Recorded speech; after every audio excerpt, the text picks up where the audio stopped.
Hey everyone, this is Rob, Edie County Fire. Today we're going to talk about Twin Agent 233 at the San Bernardino International Airport. Give you a quick brief overview. So 1980s F-350 standard 4700 checkout. Okay, nothing too special on it. It does have a winch on the front. Controls are in the cab. It is four-wheel drive. Before you engage in four-wheel drive, make sure you lock both of your front hubs. Okay. So as we're working our way back, you will have three scene lightings. You have the driver's side or passenger side and a spotlight. Spotlight's just a typical cop one. Right there, the little levers right there next to the black handle. On the dash, center dash, you'll see three red toggle switches. One to the left operates the driver's side scene light. The one to the right side. And then the middle one actually operates all your reds, so your code 3 lights. Move our way back. So we actually have MCI tarps here. In case we have a large scale MCI at this airport. Just hand tools right here. It's not very well equipped, but hopefully in the future we'll get more hand tools. Right now it's got a Halligan, porta power, sledgehammer, a couple things like that. Back here it just has a tow chain. Alright, back to the rear of the vehicles where all kind of the important stuff that we care about is. Alright, number one, it's got a pintle hitch. That is compatible with the foam trailer 233, the big red one with the 700 gallons of AFFF. So we can tow it with that. Put that here, open it up, close it. Obviously there's a safety switch in there.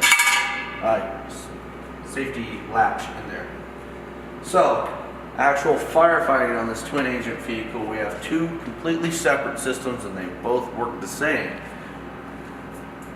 To the left, the driver's side is dry chemical. All this from here over, passenger side, is 100 gallons of water, well, 97 gallons of water, 3 gallons of AFFF premix. So it's given 100 gallons of AFFF premix. Both systems work exactly the same. They're both charged on independent nitrogen cylinders. Each of these cylinders have to have a minimum operating pressure of minimum 2,000 pounds. So the dry chem system right here is currently at 2,400 pounds. The water foam system is currently at about 3,200 pounds. So they're both in service. If either one of those go within or under 2,000, you have to swap them out. The way you would swap them out, shut down this valve here, bleed the system, just open up, then unscrew here, take off this mounting bracket, slide it out, swap it out with a new tank, close it, put the mounting bracket back on, secure it nice and tight, wrench this back in, then turn this on, make sure that this is off, this is closed, and this is off before you recharge the system, or you will charge the entire system.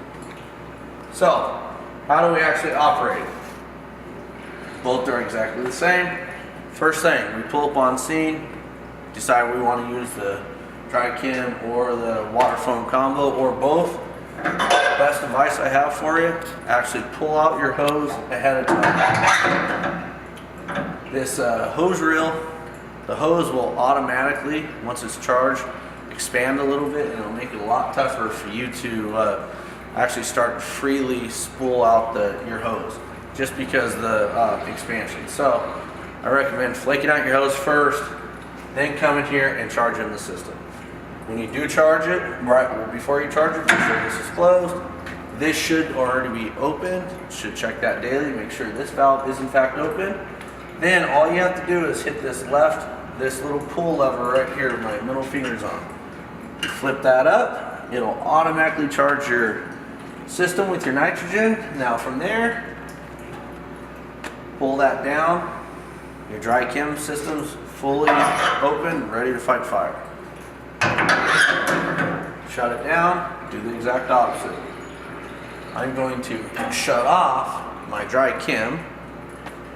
Then I'm going to purge my line, using all the residual nitrogen out to fully get all the dry chemical to escape, except for very, very little amount.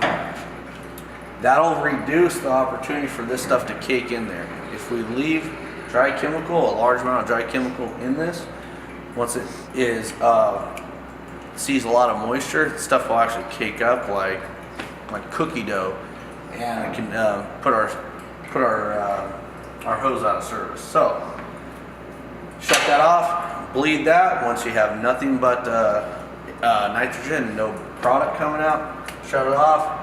Now we can manually close this. We're gonna have to reservice the whole system. Same thing for the water, okay? Separate system, we pull up, decide we want to use our 100 gallons of 3% premix. Flake out the hose, come back. This will already be open, so I'll make sure my nozzle's closed. Hit this pull lever right here, flip it up. Then I grab right here, pull that down. I'm ready to fight fire. Once I'm done, close this, purge it with whatever nitrogen I have left in my system. Once that's done, I feel confident I got rid of all my water foam. Shut that off there. Okay, now we're gonna hop up top and I'll actually show you the storage reservoirs for both the dry chem and the water. So we have two large tanks here. Here's your dry chemical. Here's your 100 gallons of water foam. 500 gallons of Purple K, dry chem. Before you ever open this, you need to make sure a couple things. Number one, there's a couple ways we can tell. This one has an indicator, lets us know that what pressure is. Never try to open this to reservice this unless that reads 0. Even if that does read 0, what you're going to need to do is you're going to need to tap this a couple little taps with a rubber mallet. If from there, once you unseat that gasket, if you cannot easily start to unspool this, then that means you're still under pressure. And stop, and you need to bleed the system fully before you continue to open this up. Why that is because under pressure, the second you're out of threads, this thing's gonna fly up, it's gonna hit you in the face, and it's probably gonna kill you, okay? So, always make sure you have 0 here. On the E1, you'll actually see the dry chem system. You'll see a side indicator, this little plastic little dome here. If you see the red popping out of that little plastic sight glass, that means it's pressurized. The Rosenbauer doesn't have that. So, always, like I said, give this no more than 2 or 3 taps with the rubber mallet to see if it unseats.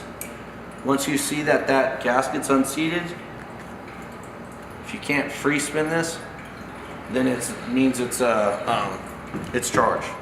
So you got to bleed it off. How would we bleed it off? Right here. Easily labeled the bleed valve. It's locked in the closed position right now. If you'll see this will actually bleed out all the way through to my nozzle. So if I did need to bleed it to service it, I pull this up, open this, that way it lets all the air, the nitrogen charge out of the system.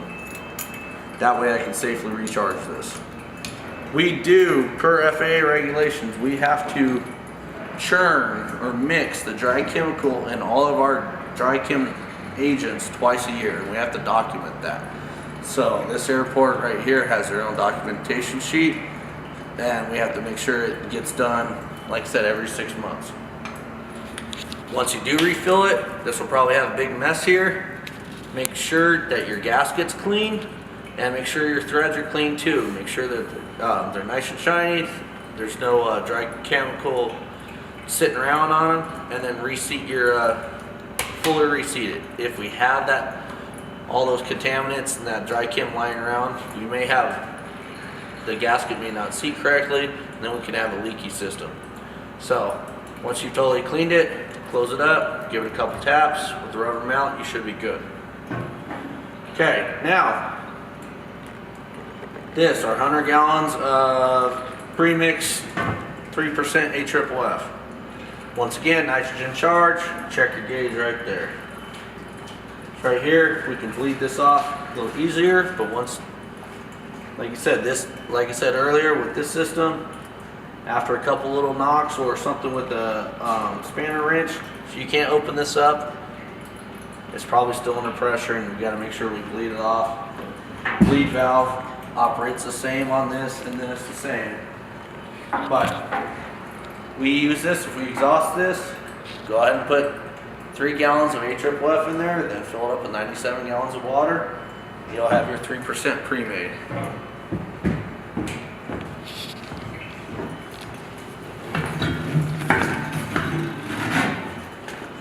All right. Twin engine 233 has got a 12-foot extension ladder. No, it hasn't been ladder tested. It's going to be on the to-do list next year once the ladder inspection guys come back around. In here, we actually have 2 halon extinguishers. They're halon, not dry chem. So we can use those on wing engine fires. We have that, or anything else we may need to. But try to save them for those wing engine fires. That way we can hopefully extinguish that fire without causing a lot of damage to that engine. The aircraft guys really appreciate this. Medical bags, they are not BLS certified through ISMA or anything like that. That's one of the do list. So no, we don't have a approved BLS inventory or anything like that, but we do have some supplies. We do have an emergency until we start getting medic engines to respond. From here, water, Gatorade, and then with just a little bit of kitty litter in case we do have a fuel spill. Other than that, this rig is pretty easy. Biggest thing is just those 2 individual dry chem and the water foam system. That's about it. You got any questions, send me an email. I'll be happy to answer any questions.